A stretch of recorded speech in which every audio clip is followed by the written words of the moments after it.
Great white sharks, growing over 20 feet and 5,000 pounds, dominate the ocean with 300 sharp teeth and a bite force of around 4,000 pounds per square inch. Yet the venomous stonefish, stealthy octopus, and powerful stingray pose serious threats. Dive into the terrifying encounters revealing the danger of our ocean's deadliest inhabitants.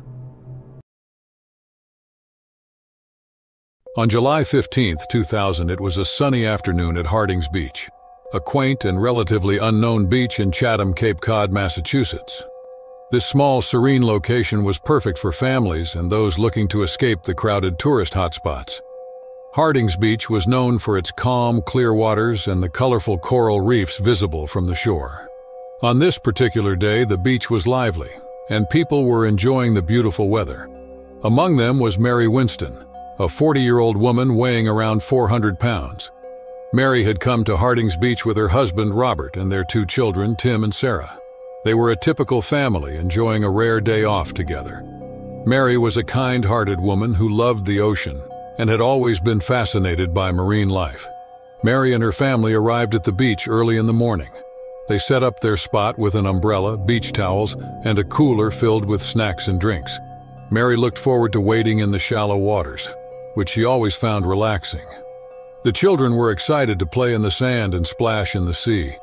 While tranquil, Harding's Beach was not without its dangers. The waters around Cape Cod were known for their diverse marine life, including the occasional presence of great white sharks. These apex predators were a rare sight near the shore, but they were not unheard of. Great white sharks were known to inhabit the waters off the Chatham coast, attracted by the abundant seal population and other marine animals. Aware of the potential dangers, Mary was careful not to venture too far from the shore. She had read about the occasional shark sighting in the area, but felt safe in the shallow waters where the family was relaxing. The lifeguards on duty watched the swimmers, and signs warned visitors about the possibility of sharks.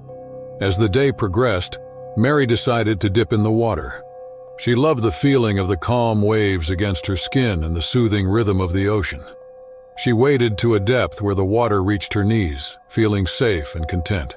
Robert watched her from the shore, watching the children build sandcastles nearby. The day seemed perfect, with laughter and joy filling the air, creating a sense of bliss and togetherness among everyone present. However, beneath the surface, danger was lurking. Unbeknownst to the beachgoers, a great white shark, driven by hunger, prowled the waters close to the shore. It was unusual for such a predator to come this close, but the shark was likely following a school of fish or seals, its primary food source. The massive creature, a shark measuring over 15 feet long, was a fearsome sight. It moved silently through the water, its powerful body quickly cutting through the waves. The presence of such a predator in the shallow waters of Harding's Beach was an anomaly, a rare event that would soon turn a peaceful day into a nightmare. As Mary stood in the shallow water, oblivious to the danger, the great white shark zeroed in on its target. The stage was set for a horrific encounter, one that would leave a lasting impact on everyone present at Harding's Beach that fateful day. The tranquility of Harding's Beach was shattered in an instant. Without warning, the great white shark struck with incredible force, its mighty jaws clamping down on Mary's leg. The initial impact was so sudden and brutal that Mary barely had time to react. The water around her turned crimson as the shark's razor-sharp teeth tore into her flesh. The shark's attack was relentless. It shook its head violently, trying to drag Mary further into the deeper water. The lifeguards and bystanders on the beach were stunned, frozen at the horrifying sight. Robert, seeing his wife in the grip of the predator, sprang into action, screaming for help as he ran toward the water. The lifeguards quickly mobilized, whistling and shouting to clear the beach. 2 of them grabbed long poles and rushed into the water, trying to reach Mary and fend off the shark. The beast, however, was undeterred. It continued its assault, biting deeper into Mary's leg and pulling her further out. Mary's screams of pain echoed across the beach, blending with the shouts of the onlookers. The lifeguards managed to reach her using the poles to jab at the shark, trying to force it to release its grip.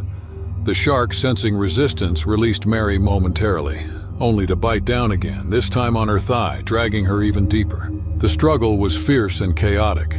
The water churned with blood and thrashing bodies as the lifeguards fought to save Mary from the relentless predator. Now in the water, Robert tried to help, grabbing Mary's arm and pulling with all his strength. Standing on the shore, the children were hysterical, crying and calling out for their mother. In a desperate effort, one of the lifeguards managed to land a blow on the shark's sensitive gills. The shark recoiled, momentarily loosening its grip on Mary. Seizing the opportunity, the lifeguards and Robert pulled her towards the shore with all their might. The shark, sensing its meal slipping away, made one final attempt to reclaim its prey, but was thwarted by the combined efforts of the rescuers. They finally dragged Mary to the safety of the shallow water, and with the help of other beachgoers, they carried her onto the sand. The scene was chaotic, with people shouting for medical assistance and trying to help however they could. The lifeguards applied makeshift tourniquets to Mary's severe wounds, trying to stem the bleeding until paramedics could arrive. Mary's injuries were severe. She had deep lacerations on her leg and thigh, and her blood loss was significant. The paramedics arrived swiftly, their sirens cutting through the air as they rushed to the scene. They worked quickly, stabilizing Mary and preparing her for transport to the nearest hospital. As Mary was loaded into the ambulance, the reality of what had just happened began to sink in for everyone present. The beach, once a place of joy and relaxation, was now a scene of trauma and fear. Parents held their children close, and beachgoers spoke hushedly about the shocking event they had just witnessed. Hardings Beach remained closed to the public in the following days as authorities conducted an investigation. Experts were called to analyze the shark's behavior and determine why it ventured so close to shore. Mary survived the attack but faced a long and arduous road to recovery. Her physical injuries were extensive, requiring multiple surgeries and months of rehabilitation. On the chilly morning of August 17, 2002, in Inside Passage, Alaska's serene yet treacherous waters, a small fishing vessel named the Albatross set out on its daily venture. Inside Passage, known for its stunning landscapes and rich marine life, was a prime spot for fishermen, albeit a dangerous one. Seasoned fishermen crewed the Albatross, each well-versed in the risks that came with their trade. On board were Tom Jenkins, the boat's captain, and his crew. Jake Reynolds, a sturdy man in his mid-40s with a knack for navigating rough seas. Eddie Dawson, a younger fisherman known for his quick reflexes and muscular build. And Mike Turner, the oldest of the group, whose wisdom came from decades of experience on the water. The day began like any other, with the crew preparing their equipment and setting their course for the fishing grounds. As the sun rose, casting a golden glow over the icy landscape, the men were hopeful for a good catch. The waters of Inside Passage were known for their abundance of fish, making it a hotspot for local fishermen. However, the area was also home to many marine life, including the majestic orcas. These powerful predators, also known as killer whales, were known for their intelligence and sophisticated hunting techniques. Orcas in Inside Passage were common, often seen gliding gracefully through the water or leaping out in spectacular displays. These apex predators had a varied diet, including fish, seals, and even other whales. While orcas were generally not a threat to humans, their size and strength demanded respect and caution from anyone sharing their habitat. The crew of the Albatross was well aware of the orcas. They had encountered them many times before, marveling at their beauty from a distance. But on this day, the presence of a pod of orcas would soon turn their routine fishing trip into a harrowing ordeal. As the boat reached its designated fishing spot, the crew lowered their nets into the cold, deep waters.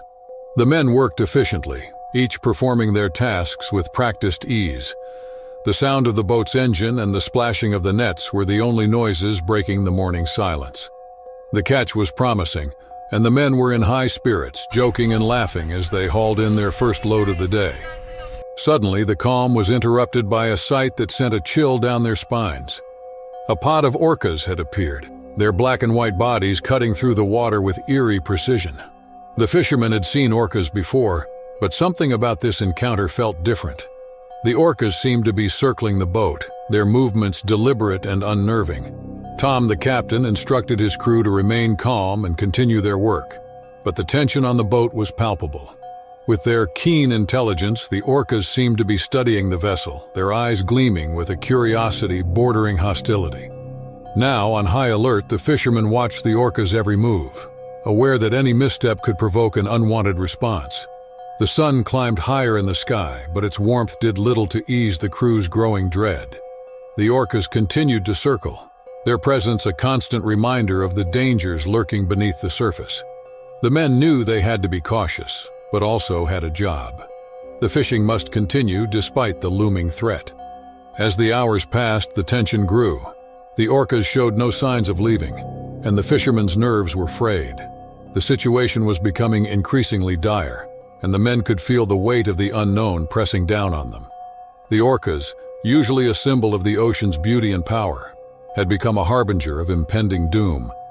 The atmosphere on the Albatross had shifted from hopeful anticipation to tense vigilance. The orca's presence was no longer a mere curiosity, but a looming threat. As the fishermen hauled in their nets for the second catch of the day, the orca's behavior grew more aggressive. They began ramming the boat, causing it to rock violently. The crew struggled to maintain footing, and the once steady vessel became a tumultuous platform. Sensing the fishermen's unease, the orcas intensified their assault. One of the more giant orcas surged out of the water, its massive body slamming into the side of the boat with a force that shook the entire vessel. The impact knocked Eddie off his feet, sending him sprawling across the deck. Jake rushed to help him up, but the orcas weren't finished. The pod began targeting the fishing nets, tearing into them with their powerful jaws. Fish spilled into the water, and the orcas feasted on the easy prey. The fishermen watched in horror as their hard-earned catch was devoured. The orcas' intelligence and coordination were on full display, each pod member playing a role in the attack. Tom, the captain, realized they had to act fast to save their boat and lives. He ordered the crew to cut the nets loose, hoping to distract the orcas with the remaining fish and give them a chance to escape. The men scrambled to comply, their hands shaking as they worked to sever the lines. Now fully engaged in their frenzy, the orcas batter the boat. The situation grew even more dire when one of the orcas breached the surface, its massive head crashing onto the deck. The force of the impact sent splinters of wood flying and caused a gaping hole in the side of the boat. Water began to pour in, and the fishermen knew they were in serious trouble. The ship was taking on water fast, and the orcas showed no sign of relenting.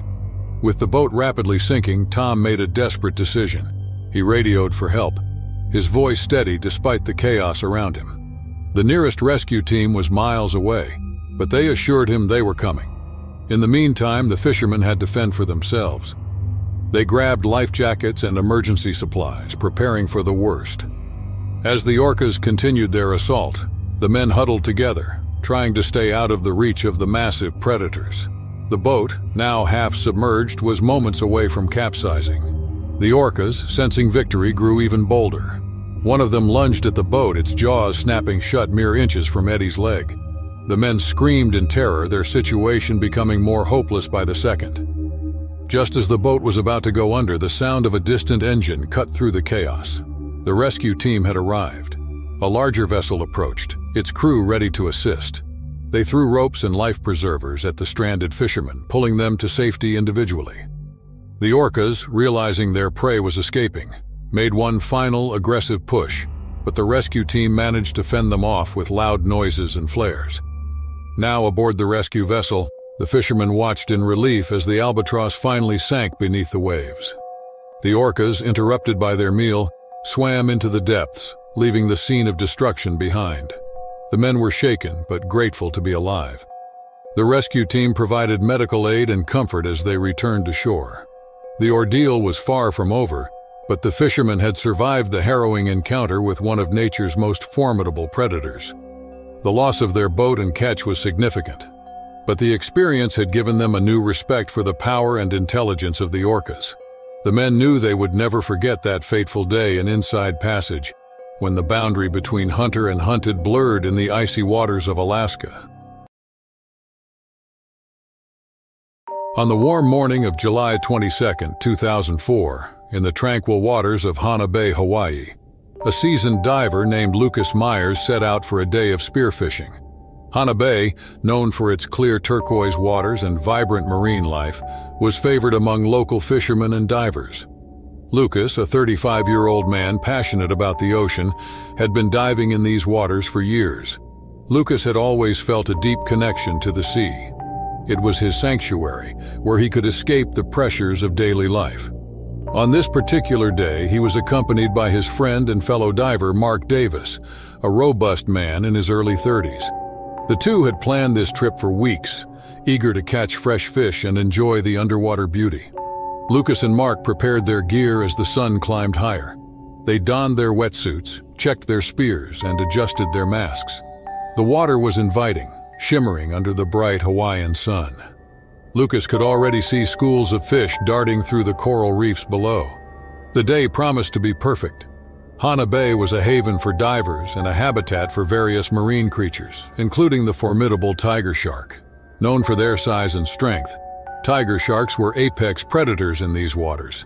The scent of fish often attracted them, and while attacks on humans were rare, they were not unheard of. Lucas and Mark knew the risks but felt confident in their skills and experience. They had encountered sharks before, and their respect for them kept them vigilant.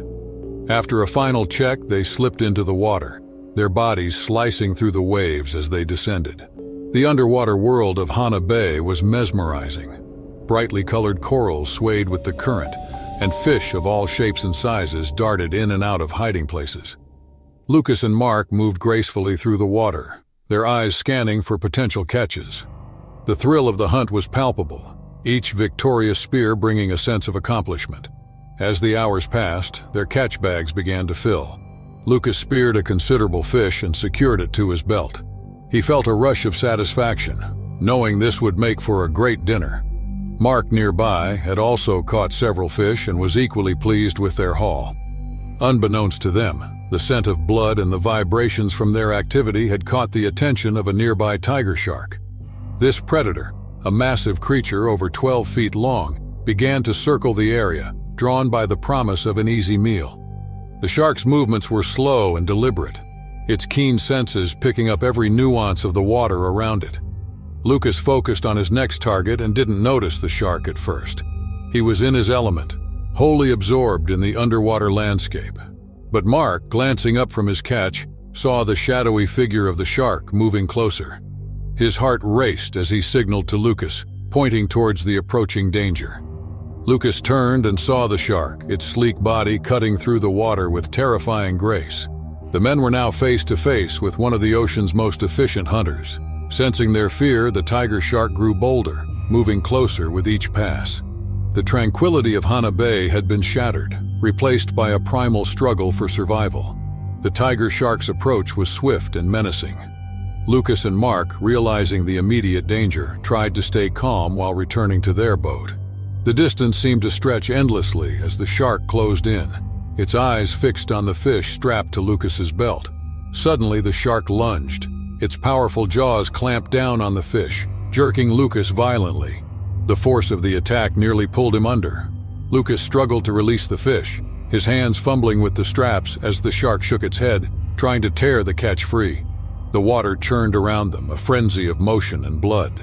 Seeing his friend's peril, Mark swam closer, brandishing his spear. He jabbed at the shark, aiming for its sensitive gills. The shark recoiled, momentarily loosening its grip. Lucas managed to unclip the fish, letting it fall away. The shark, momentarily distracted by the free meal, turned its attention to the discarded fish. This brief respite allowed Lucas and Mark to distance themselves from the predator. They swam with all their might, their legs pumping furiously as they headed towards the boat. After devouring the fish, the shark resumed its pursuit, now more aggressive and agitated.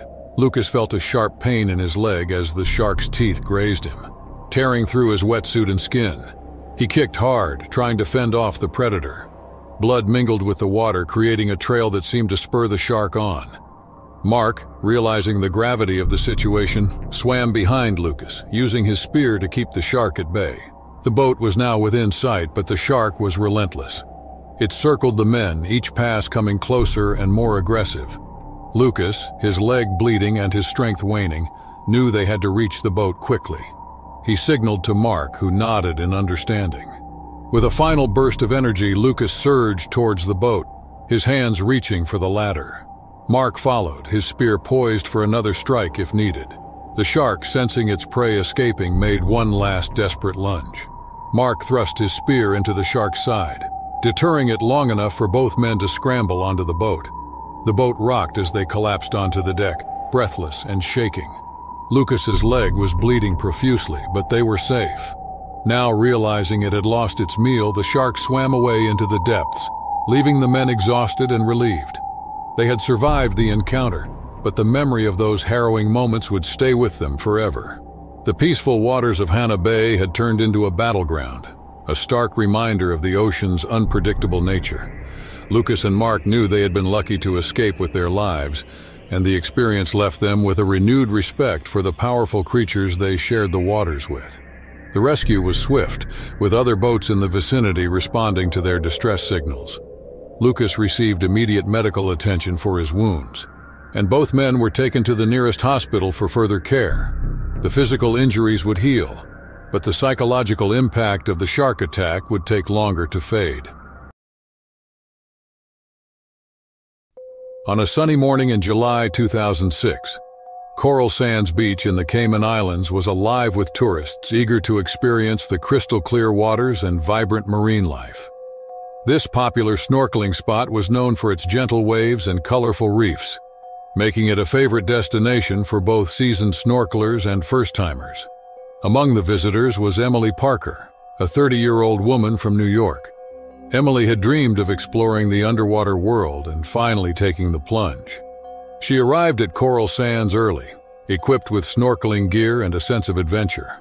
The day was perfect, with the sun casting a warm glow over the beach and the sea inviting her in.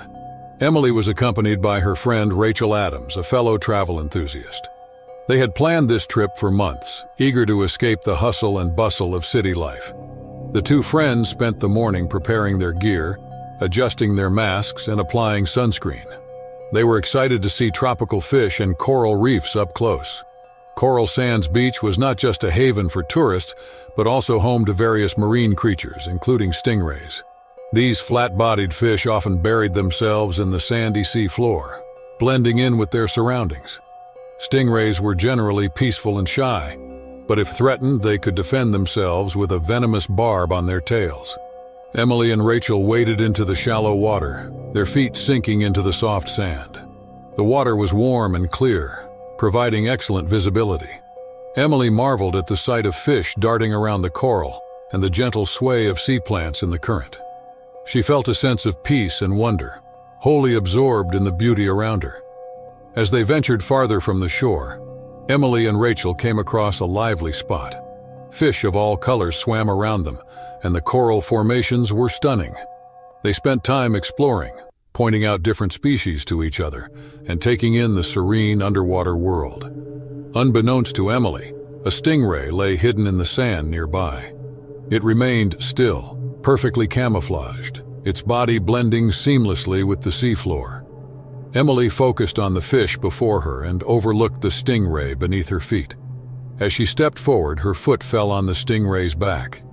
The stingray, feeling the sudden pressure, reacted instinctively. Its tail whipped up and the sharp barb struck Emily's leg. The pain was immediate and intense, like a hot iron searing through her skin. Emily's world shifted from the peaceful underwater scenery to a sharp, throbbing pain radiating through her leg. Rachel, realizing something was wrong, rushed to Emily's side. The once tranquil scene had turned into a chaotic scramble for help. Emily's leg bled from the puncture wound, and the venom began to spread through her system, causing even more pain. The situation's urgency was apparent, and Rachel knew they had to get Emily to shore and seek medical attention immediately. Emily's pain was excruciating. She felt a burning sensation radiating from the wound, and her leg throbbed with each heartbeat. Rachel supported her, helping her stay afloat as they signaled for help. Nearby snorkelers and lifeguards quickly responded, realizing the severity of the situation. As they reached the shore, lifeguards assisted Emily onto the beach. Her leg was swollen, and the puncture wound was deep and angry-looking. The venom from the stingray's barb was causing intense pain and swelling. The lifeguards acted quickly, applying pressure to the wound and keeping Emily calm while waiting for medical help. An ambulance soon arrived, and Emily was taken to the nearest medical facility. The stingray's venom was not life-threatening, but the pain and potential for infection required immediate attention. The medical team cleaned the wound thoroughly, administered pain relief, and monitored her for any adverse reactions to the venom. The recovery process was slow. Emily had to rest and keep her leg elevated to reduce the swelling. The pain gradually subsided, but the memory of the sting lingered. Despite the ordeal, Emily's love for the ocean remained undiminished. She had learned a valuable lesson about respecting marine life and being cautious even in seemingly safe waters.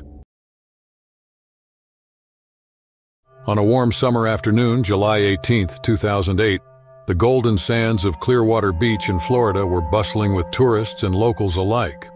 The sun was bright and the sea was inviting. The beach was known for its clear, warm waters, perfect for swimming and relaxation. Among the crowd was a group of friends eager to enjoy their weekend. Anna Miller, a 28-year-old preschool teacher, led the group. Her friends were with her: John Matthews, a fitness trainer, Lisa Brown, a nurse, and Mark Davis, an engineer. They had known each other for years and often spent weekends exploring different beaches. The group arrived early, setting up their spot with beach towels, umbrellas, and a cooler filled with drinks and snacks. They laughed and chatted, enjoying the sun and the company. The water looked perfect, shimmering under the bright Florida sun. After settling in, they decided to go for a swim. Clearwater Beach was not just famous with humans, but also a habitat for various marine life, including bull sharks. These sharks were known for their aggressive nature and tendency to swim near shore. While shark sightings were rare, the beachgoers were constantly reminded to stay vigilant. Anna and her friends waded into the water, feeling the calm waves lap against their legs. They swam further out, enjoying the freedom of the open sea. The clear water allowed them to see schools of fish swimming around them. It was a perfect day, with the sun shining and the waves gently rocking them. Unbeknownst to the group, a school of bull sharks was nearby, attracted by the fish. Bull sharks are known for their unpredictable behavior and willingness to swim in shallow waters.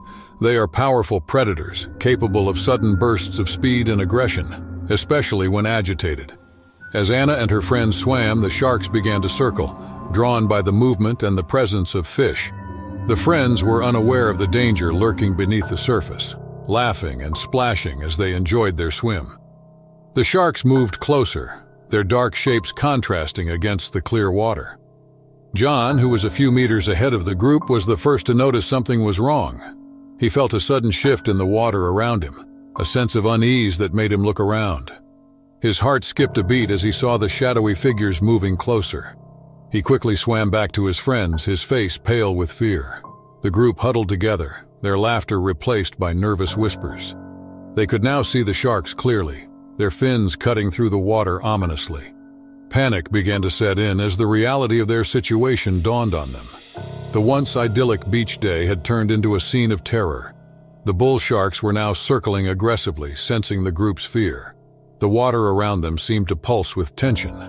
The friends tried to stay calm, but their movements were erratic, driven by fear and adrenaline. They knew that sudden movements could provoke the sharks further. Anna, trying to keep her friends together, urged them to stay close. They formed a tight circle, their backs to each other, facing the predators. The sharks were relentless, their eyes fixed on the group, moving in closer with each pass. The friends could feel the sharks' powerful bodies brushing against them, a chilling reminder of their vulnerability. One of the sharks lunged forward, its jaws snapping at John. He managed to push it away with a desperate kick, but the shark's teeth grazed his leg, leaving a bloody gash. The scent of blood in the water heightened the shark's frenzy. The friends' panic grew as they realized they needed immediate help. On the shore, lifeguards noticed the commotion. They whistled and signaled everyone to get out of the water.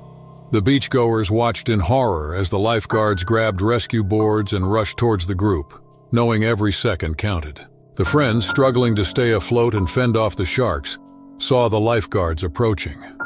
Their relief was mixed with fear as the sharks became more aggressive. The lifeguards reached the group, positioning the rescue boards between the friends and the sharks, using them as barriers. The sharks, agitated by the increased activity, made several more attempts to attack. One of the lifeguards struck a shark on its snout with a rescue board, momentarily disorienting it. This gave the friends a brief window to swim towards the shore, guided by the lifeguards. The swim back felt like an eternity. The sharks continued to circle, but the lifeguards' presence and their use of the rescue boards kept them at bay. The friends swam with all their might, their hearts pounding with fear and exhaustion. Finally, they reached the shallow water, where other beachgoers helped pull them to safety. John's leg was bleeding heavily, and Anna and Lisa had minor cuts from the shark's rough skin. Mark, though unharmed, was visibly shaken. The lifeguards provided first aid, applying pressure to John's wound and checking the others for injuries. An ambulance was called, and paramedics arrived swiftly to take over. Once full of laughter and joy, the beach was now a scene of concern and relief. The friends were safe, but the close encounter with the bull sharks had left them traumatized. The lifeguards were hailed as heroes, and their quick actions saved the group from a potentially deadly situation. On a bright morning in August 2010, the warm waters off the coast of Key Largo, Florida, sparkled under the sun. It was an ideal day for diving, and Michael Harris, a 34-year-old marine biologist, was eager to explore the underwater world. He had always been fascinated by shipwrecks and the marine life that called them home. Today, he was particularly excited to dive at the famous wreck of the USS Spiegel Grove. Michael meticulously prepared his gear, checking his oxygen tank, adjusting his mask, and ensuring his underwater camera was ready. The boat ride to the dive site was smooth with clear skies and calm seas. The other divers on the boat were equally enthusiastic, sharing stories of past lives and their hopes for today's adventure. The USS Spiegel Grove was a well-known wreck about 130 feet below the surface. It was a haven for divers and marine life, offering a unique glimpse into a world frozen in time. The wreck was home to various sea creatures, including the formidable Goliath grouper. These massive fish could grow up to 8 feet long and weigh over 800 pounds. Known for their size and strength, Goliath groupers were usually gentle giants, but could become territorial and aggressive if provoked. As the boat reached the dive site, Michael and the other divers eagerly entered the water. The descent was smooth, with the wreck gradually coming into view. The sight was breathtaking. The massive structure of the ship, covered in coral and teeming with fish, stood as a silent testament to the passage of time. Michael was mesmerized by the vibrant colors and the sheer scale of the wreck. He swam closer, his camera capturing the beauty of the underwater landscape. Schools of fish darted around him, and he spotted a few reef sharks patrolling the area. Everything seemed peaceful as he explored the nooks and crannies of the ship, documenting the diverse marine life. As Michael ventured deeper into the wreck, he suddenly felt a change in the water around him. A massive shadow passed overhead, and he turned to see a Goliath grouper emerging from a dark corner. The fish was enormous, easily the largest he had ever seen. Its eyes locked onto Michael, and he felt excitement and a hint of unease. He knew these fish could be unpredictable. The Goliath grouper, sensing an intruder in its territory, began to move closer. Michael, trying to remain calm, slowly backed away, keeping his eyes on the massive fish. He had read about their territorial behavior, but had never experienced it firsthand. The grouper's size and the force of its presence were intimidating, and he knew he had to be cautious. The Goliath grouper started to display aggressive behavior. It puffed up its body, flared its gills, and swam towards Michael rapidly. The massive fish was now clearly agitated, and Michael's heart pounded. He needed to act fast to avoid a potentially dangerous encounter. Using the wreckage for cover, Michael maneuvered through narrow passages and hid behind large pieces of debris. The undeterred grouper followed closely, its powerful body pushing through the water quickly. Michael could feel the water pressure change with each movement the grouper made. He knew he couldn't outswim it, so he had to rely on his wits and the wreck's structure to keep him safe. Michael spotted a small opening leading to an enclosed space as he swam through the wreck's labyrinth. He quickly darted inside, hoping the grouper would lose interest or be unable to follow. The confined space provided a brief respite, and Michael took a moment to catch his breath and assess the situation. However, the Goliath grouper was relentless. It rammed into the wreck, shaking the structure and sending clouds of silt into the water. The visibility dropped dramatically, and Michael's sense of urgency grew. He realized he couldn't stay hidden for long. He needed to find a way to the surface, but had to do it without drawing the groupers' attention. Michael cautiously moved towards an exit, peeking out to see the grouper still circling the wreck. He knew he had to time his escape perfectly. He took a deep breath, steeled his nerves, and broke for it. The grouper noticed him immediately and charged again, its massive mouth opening wide. Michael swam as fast as he could, using the wreck's structure to zigzag and create obstacles between him and the fish. He could feel the rush of water as the grouper closed in, and he pushed himself to the limit. Just as the fish was about to reach him, Michael spotted an escape route, a narrow gap leading to open water. With a final burst of energy, he squeezed through the gap and swam upwards, heading for the surface. The grouper, unable to follow, finally gave up the chase. Michael could feel his lungs burning as he ascended, but he knew he was almost safe. Breaking through the surface, Michael took a deep breath of fresh air. The dive boat was nearby, and the crew quickly helped him on board. Exhausted but relieved, he recounted his harrowing experience with the Goliath grouper to the astonished crew. The encounter had been a stark reminder of the unpredictable nature of the ocean and its inhabitants. Michael knew he had been lucky to escape unscathed. The Goliath grouper's sheer power and territorial instincts had turned a routine dive into a life-threatening ordeal. It was an experience he would never forget, a testament to the underwater world's awe-inspiring and sometimes dangerous beauty.